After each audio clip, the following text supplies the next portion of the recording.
Actor Vijay மேலேயே இவங்க வந்து குற்றச்சாட்டு வைக்கிறாங்களே சார், அதுக்காக ஆக்டர் விஜய் அவர்களுக்கு அகைன்ஸ்டா எல்லாரும் திரும்பிடுவாங்களா? அதெல்லாம் சாத்தியமே இல்லையே சார். அது பின்னாடி எவ்வளவு பேர் இருக்காங்க. அண்ணா அடிக்காத அடிக்காத நான் எல்லாம் கழட்டிடுறேன்னு சொல்ற அந்த பெண்ணுடைய குரல் இன்னும் காதுக்கு ஒழிச்சிட்டே இருக்கு.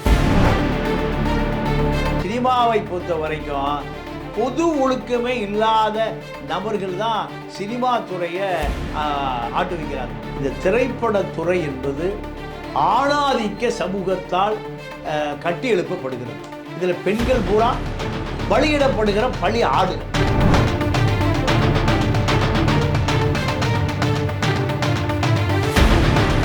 சுசித்ரா களமிறங்கி இருக்காங்க. அதனால சுசித்ராவுடைய குரல் என்பது ஒட்டுமொத்த பாதிக்கப்பட்ட கோடம்பாக்கத்து பெண்களுடைய ஏன் உண்மையிலேயே டிஎன்ஏ டெஸ்ட் எடுக்க வேண்டியதானே? என்னைக்கு வரைக்கும் எடுக்கல? ஏமா உண்மை இல்லைன்னா உண்மை டிஎன்ஏ டெஸ்ட் எடுத்தியாவா? கதிரேசன் ரத்தத்தை எடு, தனுஷ ரத்தத்தை எடு, ரெண்டு பேரும்.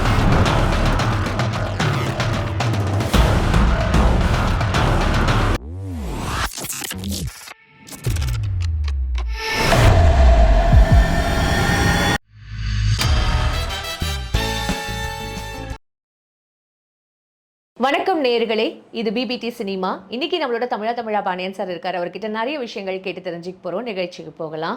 வணக்கம். வணக்கம் சார். இப்போ வந்து ட்ரெண்டிங்ல என்ன விஷயம் இருக்குன்றது உங்களுக்கே தெரியும்.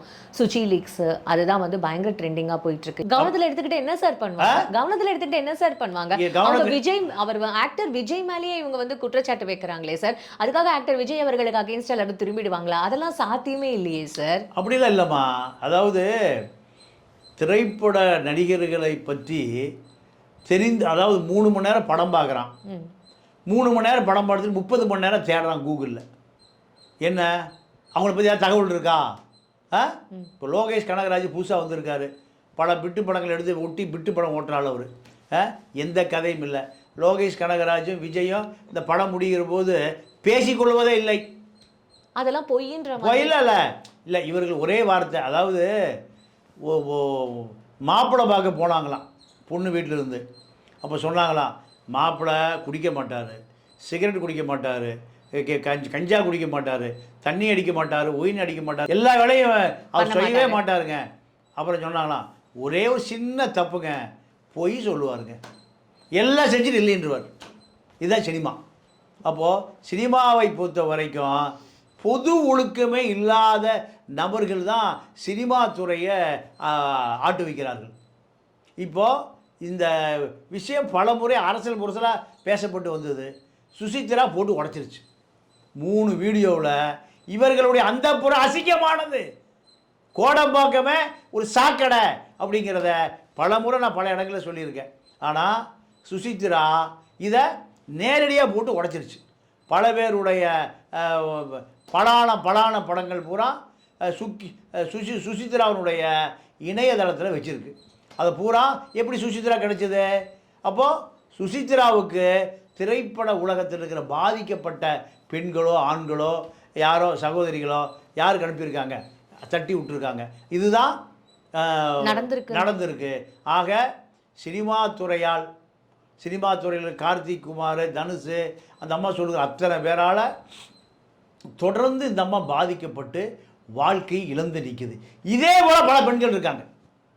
பல பெண்கள் ஆக்ட்ரஸ் அந்த மாதிரி பல பெண்கள் நீங்கள் விவாகரத்தான பெண்கள் பூராமல் பல பேர் நீங்கள் பல சுசித்ராக்கள் கோடம்பாக்கத்துக்குடைய கண்ணீர் கதைகள் ஒழிஞ்சிருக்காங்க. அப்போது இந்த கண்ணீர் கதைகளை நேரடியாக வெளியில் சொல்கிறதுக்கு ஆள் இல்லை.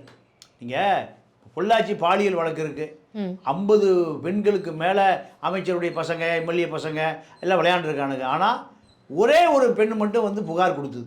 அது பின்னாடி எவ்வளோ பேர் இருக்காங்க. அண்ணா அடிக்காத அடிக்காத நான் எல்லாம் கழட்டிடுறேன்னு சொல்கிற அந்த பெண்ணுடைய குரல் இன்னும் காதுக்குள்ள ஒழிச்சிட்டே இருக்குது. இது பின்னாடி பெரிய அதிகார மையம் இருந்தது.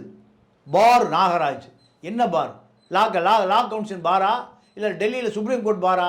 சாராய கடை பார் நாகராஜ். இதுக்கு அதிமுக அமைச்சர் 5 பேர் போய் கல்யாணம் பண்ணி வைக்கிறான். இது நாடாயா விளங்குமா? அது அப்போது அதே கதை தான். என்ன கதை? பொள்ளாச்சி பாலியல் பெண்களுடைய கதை மாதிரி தான் கோடம்பாக்கத்தில் பல சுசித்ராக்கள் கண்ணீரும் கம்பளையோடு இருக்காங்க. வெளியே சொல்ல முடியாமல் குடும்பத்திலேருந்து இருக்காங்க. சினிமாக்காரனை கல்யாணம் பண்ணிகிட்டு இருக்காங்க. வாய்ப்பு தேடி போய் காணாமல் போயிட்டாங்க. துணை நடிகை, இணை நடிகை, இப்படி பல பேர். அப்போது அவர்களுடைய வாய்ஸாக தான் யார் எதை எடுத்துக்கணும்? நம்ம வந்து சுசித்ரா அவருடைய வாய்ஸ் ஆஃப் சுசித்ரா கோடம்பாக்கத்தோட இதுதான் வந்து அவங்க தான் இப்போ எல்லாத்தையும் சொல்லிட்டு இருக்காங்கன்ற மாதிரி நீங்க சொல்றீங்க. ஆமா, இதுதான் உண்மை சார். இப்போ இவ்வளோ விஷயங்கள்லையும் வந்து நம்ம வந்து பார்க்க போகிறது என்னன்னா, சைந்தவி அவர்களும் வந்து ஜிவி பிரகாஷ் அவர்களும் வந்து 11 வருஷம் அதுக்கு முன்னாடியிலேருந்தே அவங்க லவ் பண்ணி கல்யாணம் பண்ணிக்கிட்டாங்க சார். அப்படி இருக்கும்போது இதே மாதிரி எத்தனை கப்புள்ஸ் சார் இந்த மாதிரி பிரிவாங்க? அதுவும் நம்ம எல்லாருமே இவங்களெல்லாம் இவங்களோட பாட்டாகட்டும் சரி, இவங்களோட குரலாகட்டும் சரி, நம்ம இவங்க நடிகைகளா அவங்கள ரொம்ப ரசிச்சு பார்க்குற இந்த தருணத்தில் இவங்க எல்லாருமே பிரியறது உண்மையாவே ஒரு பெரிய லாஸ் தானே சார்? இல்லைம்மா, இது சைந்தவி ஜிவி பிரகாஷ் விஷயத்தில் ஜிவி பிரகாஷ் மேலே நிறைய குற்றச்சாட்டு சொல்கிறாங்க.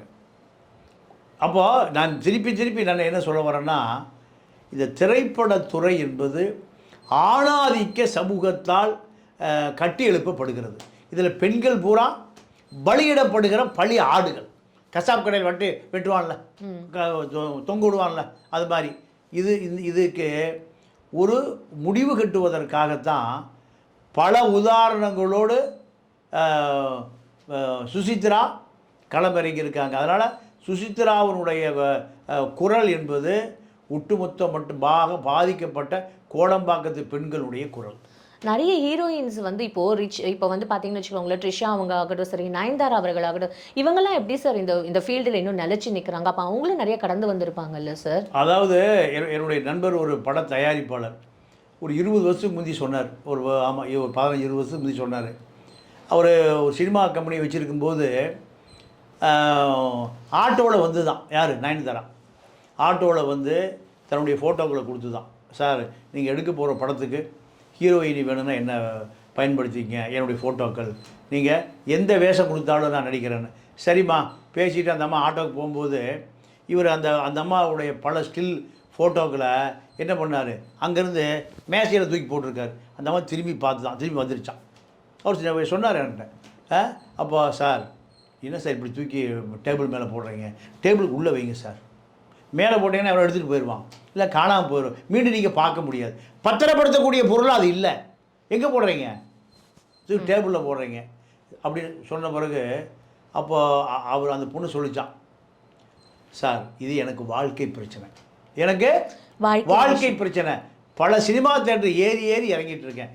ஏதாவது ஒரு படம் நீங்கள் அந்த நம்ம சரத்குமாரோட முதல் படம் நடித்தது அது ஐயா அதுக்கு முதல் நடந்த விஷயம். அப்போது வாய்ப்பு தேடி வருகிற பெண்கள் கோடம்பாக்கத்தில் படுற கஷ்டம், கண்ணீரை வரவழைக்கும் கஷ்டம், இதில் வளர்ந்து வருகிற வரை இவர்கள் ஒரு லட்சியத்தை எட்டுகிற வரை பல்வேறு படிநிலைகளில் இந்த ஹீரோயின், டைரக்டரு, இப்படி பல இடங்களில் இவர்கள் படாத பாடுபட்டு தான். நீங்கள் ஒரு நடிகை, இப்போ அந்த அம்மா உதவிக்கனோட கல்யாணம் பண்ணி குழந்தை குட்டியுமா இருக்குது, அந்த நடிகை தாயுடைய தொந்தரவும், ப்ரொடியூசருடைய தொந்தரவும், தயாரிப்பாளருடைய தொந்தரவும் தாங்க முடியாமல் ஒரு உதவி இயக்குனரோடு கேட்டேறி குதிச்சு ஓடி போச்சு. கேட்டை இரும்பு கேட்டை தாண்டி பூட்டை திறக்க முடியல, பூட்டை அவங்க அம்மாட்டுக்கு சாவி, வழியே இல்லை, என்ன பண்ணுது, கதவு மேலே ஏறி எட்டி குதிச்சு ஓடி போய் இப்போ அந்த அம்மா ராஜா மாதிரி இருக்குது அந்த அம்மா. அப்போது இப்படி பல கதைகள் இருக்குது கோடம்பாக்கத்தில். இதுதான் சுசித்ராவுடைய வாக்குமூலம். இந்த வாக்குமூலத்தை மிக சாதாரணமாக எடுத்துக்கொள்ளக்கூடாது. காவல்துறைக்கும் வேலை இருக்குது, நடிகர் சங்கத்துக்கும் வேலை இருக்குது, தயாரிப்பாளர் சங்கத்துக்கும் வேலை இருக்குது, பாடகர் சங்கத்துக்கு, எல்லா சங்கத்துக்கும் வேலை இருக்கு. ஏன்னா அவ்வளவு குற்றச்சாட்டு அதுல இருக்கு. சரி, என்ன பண்ணணும்னு எக்ஸ்பெக்ட் பண்ணீங்க? சரி, வேலை இருக்கு, இவங்க எல்லாம் என்ன பண்ணணும்? இவங்க பேர்ல எல்லாரையும் பேன் பண்ணணும்னு சொல்றீங்களா? இல்ல, நடவடிக்கை எடுக்கணும். சட்டம் கடமையை செய்யணும், சட்டம் கடமையை செய்யணும். சட்டம் வேடிக்கை பார்த்துட்டு இருக்கக்கூடாது. வேடிக்கை பார்த்து யாராவது ஒருவர், நீங்கள் சஞ்சய் தத்தை விட பெரிய அளவுக்கெல்லாம் ஷாருக் கான் மகன் போதை கேஸில் வழக்கு கைது பண்ணாங்களா? ஷாருக் கானை விட சஞ்சய் தத்தை விட இங்கே இருக்கிற ஆட்களில் பெரிய ஆளுங்களா? வந்த இடம் எங்கே? ஃபஸ்ட்டு கோடம்பாக்கம் வடபள்ளி பஸ் ஸ்டாண்டில் படுத்து கிடந்த ஆளு தான் பாதி பேர். என்ன தனுஷ் என்ன பிறக்கும் போதே ரஜினிகாந்த் மகளுக்கு கல்யாணம் பண்ணணும் பிறந்தாரா? மதுரை மேலூர் கத்திட்டு இருந்த டைம் கீப்பர் கதிரேசனுடைய பையனை அவர் கிளைம் பண்ணுறாரு. ஆனால் அது உண்மை இல்லை தானே சார்? ஏன் உண்மை இல்லைன்னா டீனை டெஸ்ட் எடுக்க வேண்டியதானே? ஏன் இன்னைக்கு வரைக்கும் எடுக்கல? ஏமா உண்மை இல்லைன்னா உண்மை டிஎன்ஏ டெஸ்ட் எடுத்தியாவா, கதிரேசன் ரத்தத்தையும் எடு, தனுசு ரத்தத்தையும் எடு, ரெண்டு சார் வந்தவங்க அத்தனை பேர் வந்து குற்றச்சாட்டு சொல்றேன்றதுனால டிஎன்ஏ டெஸ்ட் எடுத்து கொடுத்துட்டு இருக்க முடியாது இல்ல சார். சுப்ரீம் கோர்ட் வரைக்கும் ஒருத்தர் போராட, சும்மா போராட மாட்டான். சுப்ரீம் கோர்ட் வரைக்கும் ஒருத்தர் போராடுறான், என் பையன் தான் போராடுறான்னா சும்மா போராட மாட்டான். மேலூர் கோர்ட்டோட முடிச்சுக்குவான். சுப்ரீம் கோர்ட் வரைக்கும் போகிறான்னா அது உண்மை இருக்குன்னு தான் அர்த்தம். நீங்கள் உண்மைகள் பூராமே பல உண்மைகள் கோடம்பாக்கத்தில் மறைஞ்சு கிடக்கு, பல ரகசியங்கள் மறைஞ்சு கிடக்கு. அதனால் திரைப்படத்துறை சட்டம் தன்னுடைய கடமை செய்தாலே இதுக்கு ஒரு தீர்வு வந்துடும். சட்டம் தன்னுடைய கடமை செய்ய மறுக்கிறது என்பதுதான் பெரிய குற்றச்சாட்டு. ஓகே சார், உங்களை பொன்னான நன்றி, வணக்கம்.